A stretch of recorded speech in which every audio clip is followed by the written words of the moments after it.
afternoon. I am Joseph Santana. I am a first-year student, the Masters of Public Administration program. I'm also a senior in Air Force ROTC here at Florida State University, waiting to commission in May of 2021. Here we are covering non-governmental organizations' role in disaster. So to begin, the basis of a disaster. What is a disaster?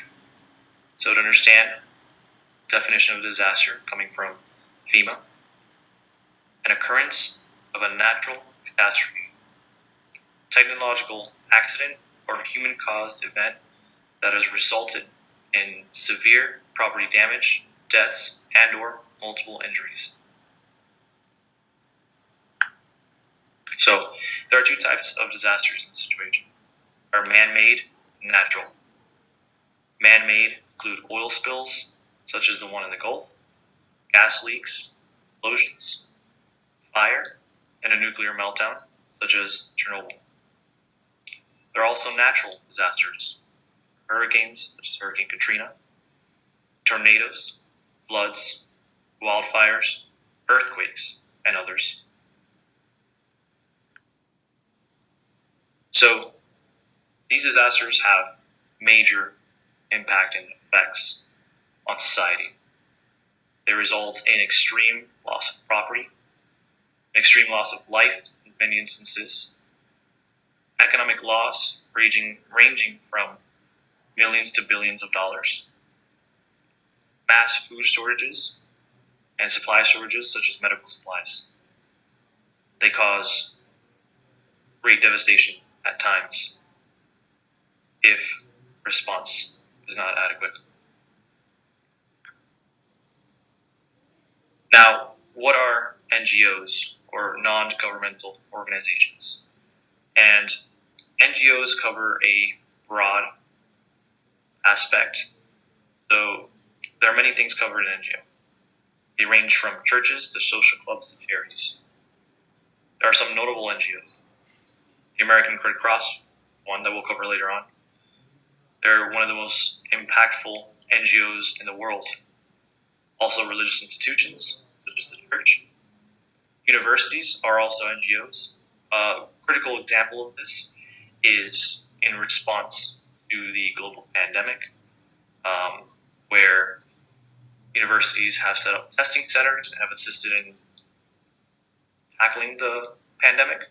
Now, in case of a disaster, a major example would be hurricanes.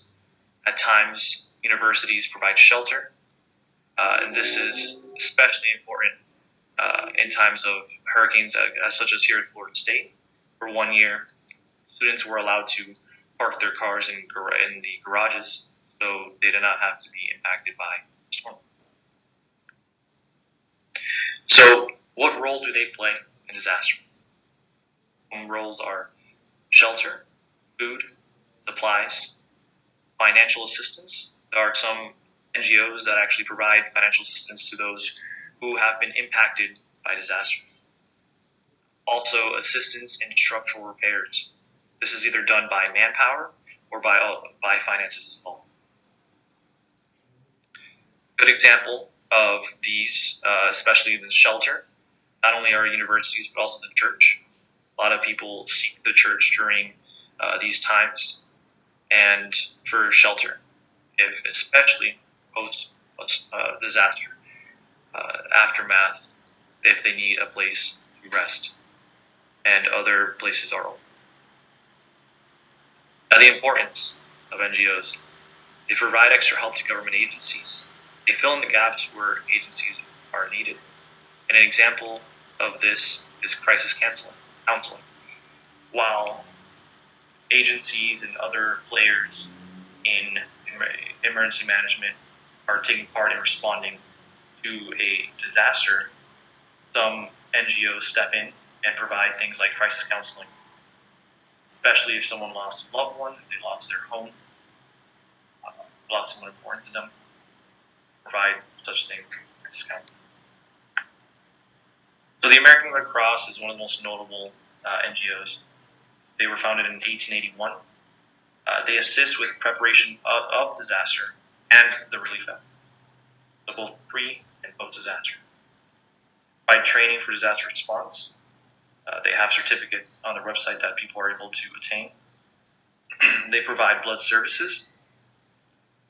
They cover all disasters from hurricanes to wildfires, and they are so critical, and they provide assistance every 8 minutes on average. That is tremendous effort. There's also UNICEF USA, founded in 1946 in the aftermath of World War II. They are centered on child survival.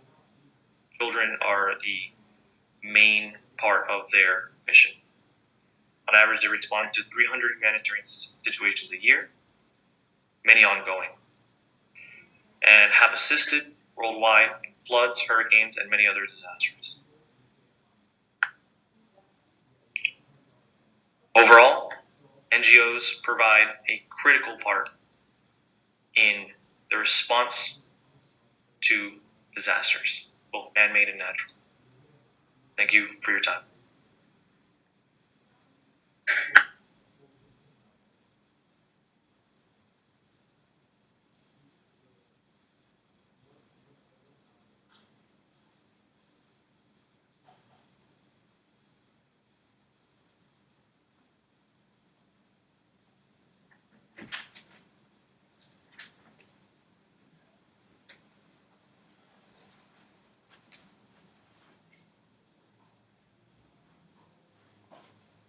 Yeah, it's done.